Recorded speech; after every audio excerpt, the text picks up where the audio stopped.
The violence shows no signs of de-escalation. Do you think it's going to get worse there? Yeah. I mean, unless some pressure is brought to bear upon the Israeli government to stop their ferocious, murderous attack on Gaza, they're not going to stop of their own accord.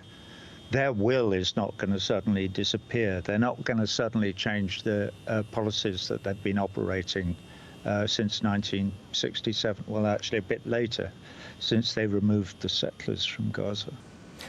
Unless I'm much mistaken, pressure needs to be brought to bear upon the government in Tel Aviv before they will change the murderous apartheid policies that they're operating. Would be my view. Israel, of course, would say they're reacting, they're defending their borders from that. Is the international community doing enough to de-escalate the situation? No, of course not. The international community, as represented by its governments, and I'm particularly talking about Western governments now, should be cutting off all military aid to Israel. And it should be remonstrating in diplomatic terms to Israel to try and get them to abide by the Universal Declaration of Human Rights from Paris in 1948. And it should try and get them back into the fold of countries that try to operate under a general umbrella of what is considered to be acceptable international law. And they don't, because they've decided not to, for reasons best known to themselves.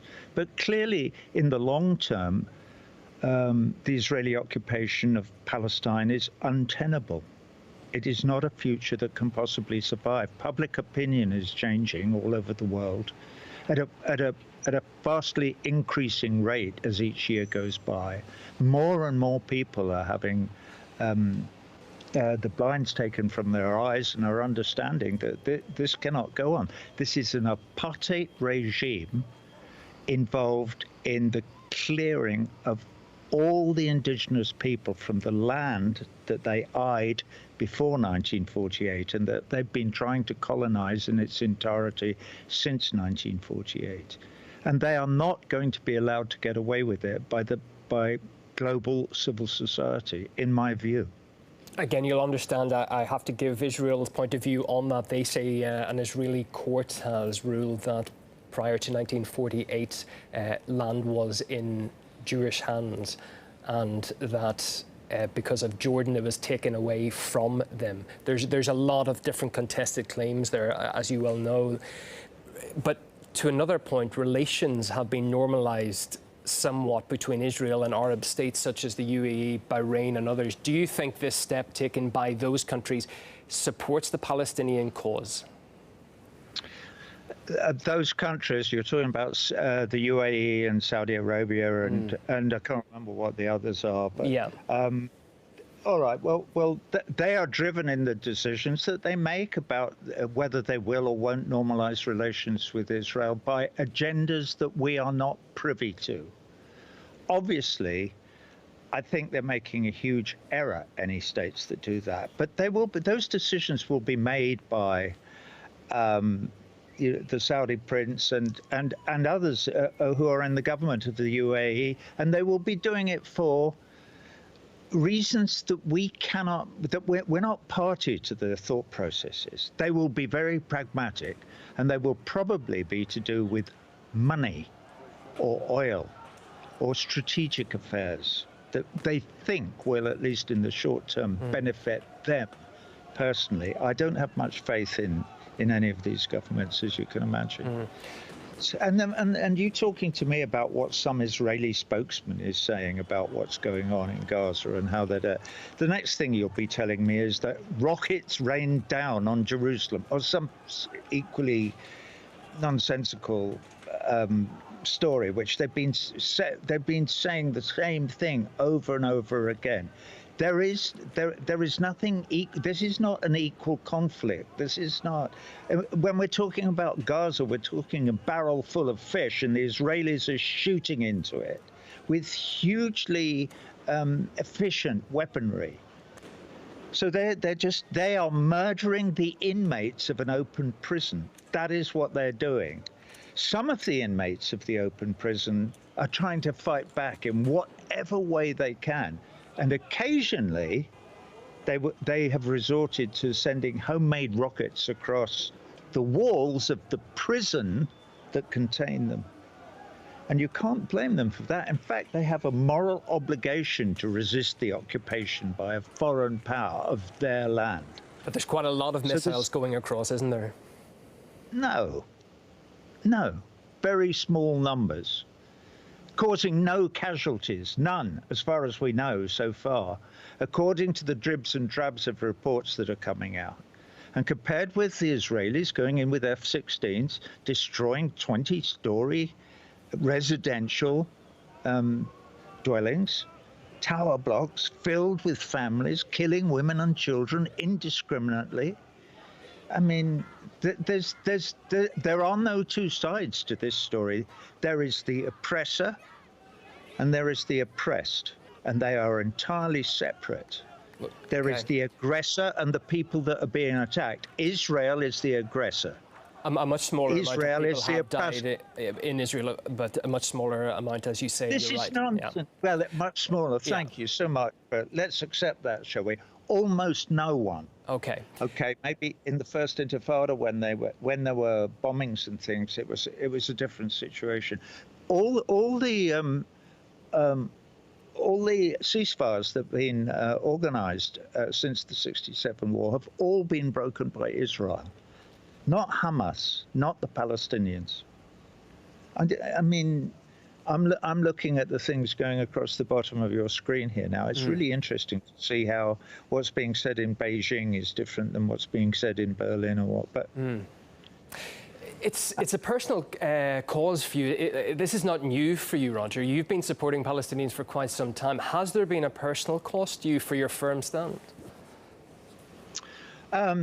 Probably, but I will probably never know what the whole cost is. I mean, I know that the Israeli lobby has tried to destroy my career, and I know that they have had influence on the boards of some major banks. Citibank is one. American Express is another company that has removed my access to funds when I've been working on the road, i.e. they removed sponsorship for tours and shows and things like that. So I know that the lobby is at work. I have been personally threatened, and I'm not mentioning any names because it's too sensitive, but I've been told that certain people have told me, we just wouldn't want to see anything happen to you, Roger. And you go, wow, somebody is sitting in my house threatening me. So, it's terrifying. Yeah. Well, it's been difficult. A lot of my charity work has been interfered with, again, people from the Israeli lobby denying funds to charities that I'm involved with unless the charities cut off their relationship with me. You know, specifically some work I was doing with a band of wounded men, a group of wounded veterans from Walter Reed Hospital in Washington, D.C. I did a bunch of some gigs with them, with a band that G. Smith and I put together with wounded men from Walter Reed, and we worked in the Beacon Theatre in New York, and then we worked in the theatre upstairs at Madison Square Garden, and I thought, where are we going to work next year? And suddenly the phone call didn't come through, and eventually I spoke to the producer of the show. I almost had to twist his arm to get the truth out of him.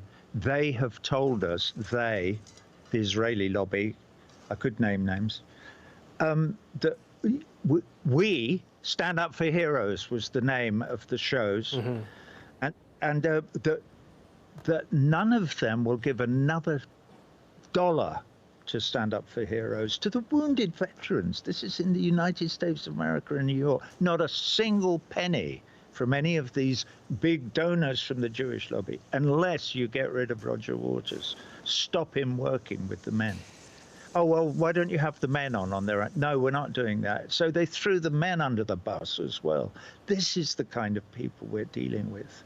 As an aside to that, people who denounce the alleged war crimes of Israel and Palestine are often labelled as anti-Semites. Yourself, you've often been attacked on that basis. What do you tell people who label you as such? The people who label me, well, I never get a chance to speak to the people who label me, but I hope that if I did get a chance to the people who label me an anti-Semite, I would say, name one thing that I have done or said that is anti-Semitic in my entire life. I'm 77 years old, and they can't. There isn't anything. There's not a single incident of me being anti-Semitic. I've criticized the government of Israel on many, many occasions, and of course they would consider that to be anti-Semitic. That's why there's the whole hoorah about the IHRA definition of anti-Semitism going on now, which has come under huge attack, because there have been moves to try and get that definition, which is the International Holocaust Remembrance Alliance definition of anti-Semitism, to include any criticism of the state of Israel. Should be defined as, well, it's not. Those of us who criticize the state of Israel and its policies, its genocidal, apartheid, racist policies, are not anti-Semitic. This has nothing to do with disliking Jewish people or looking down on or looking sideways at Jewish people. It has nothing to do with the Jewish faith. It has to do with the genocidal policies of the government of Israel. So that's what I say to them. But to others, I say, you know why they do that, don't you? Do you know why they do that? Because they have no argument to make to defend their actions in Gaza, in the West Bank, all over the whole of Palestine. There is no defense for what Israel has done. None. It's illegal. It's against international law. It's against the Geneva Conventions. And I'm looking at these pictures that you're showing behind you now. Oh, look, are these pictures of rocket attacks on Tel Aviv by Hamas? Doubt it. That looks more like an Israeli bomb to me. Hamas doesn't have weapons that can do this kind of damage to people. Okay, you'll understand that Israel would, of course, claim that they're not a genocidal regime. Do you Of course they would. Okay, but we need to say that, of course, Roger, as you'll understand. You're in America, you're in New York right now. Do you expect any kind of action from Joe Biden? And do you expect him to take a different approach on the Israeli-Palestinian conflict than Donald Trump? No, I don't. The minute he was inaugurated as President of the United States, he said that he was the greatest friend that Israel's ever had, and he will keep giving them their $3.8 billion a year in military aid, and that he won't move, and he will not move the American embassy from Jerusalem back to Tel Aviv, where it belongs. In fact, he will make no change at all. He will take no action on settlements. In fact, no, he has simply said, it's a carte blanche. Do what you want. Kill them all if you want to. Joe Biden has no interest in human rights, unless they're his human rights. You know, I sent out a little video last Thursday, and I said, hey, Joe, how would you feel? I was talking about Sheikh Jarrah at the time, which is, you know, this area just north of East Jerusalem, where they're throwing the residents out of the houses that they've been in since the mid-60s, when they were ceded to them by Jordan, when Jordan was before the 67 war. So they've been living there, generations living there. And the settlers are coming along and saying, out. And they're being supported by the Israeli courts. How would you feel, Joe? I don't know where you live, but assuming you live in a suburb of Washington, D.C., imagine somebody comes in, somebody from a foreign country comes in and bangs on your door and says, hey, Joe, you're out.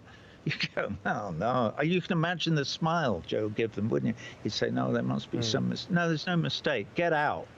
We're taking your house. But it's my house. I've lived here. My grandfather lived here. No, you're out. That's what's going on. And that's why there is almost another intifada. Not quite yet, but who knows? Who knows how this is going to develop? Yeah, we keep hearing that word, don't we? As the violence rages on, the peace process takes a step back. under the circumstances happening now, do you think that a peace deal with a two-state solution, is that still attainable? I don't think so. No? No. It's not the area, my general area of expertise. You could, I nearly said, talk to me about playing the bass, but I won't say that because I'm not really that great a bass player, I have to say either. But no, of course, it's gone. It's gone. There are 600,000 settlers now living all over.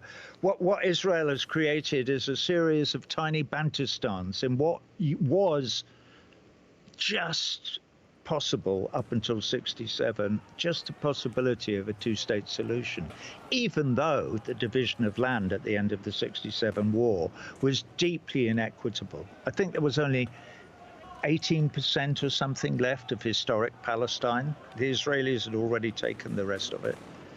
Anyway, so no, I don't think there is. Clearly, if there's going to be an answer, it's going to, I think, and I'm not Palestinian, so it's really none of my business. They're going to have to decide, and Israelis as well, how they're going to figure it out. But what they can't do is a de facto single apartheid state, because we won't stand for it. And when I say we, I mean the rest of the whole of global civil society will not allow it.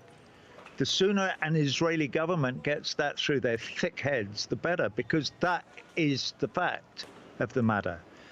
A single state from the river to the sea, a proper democracy with equal rights, all rights equal human rights for every single citizen. All people citizens, all the Jews, all the Arabs, all citizens of a single state from the river to the sea. That would work. Well, that would have a chance, a real chance of working. You know why? Because it speaks to the collective management of our human affairs that we're all going to have to adopt if we're going to save this fragile planet from this, from what we're seeing on our screens here. Okay. In Roger, my view. it's been a pleasure having you on. Thanks very much for your time, your thoughts. Roger Waters, founding member, principal composer, creative force behind legendary rock band Pink Floyd. Thanks very much.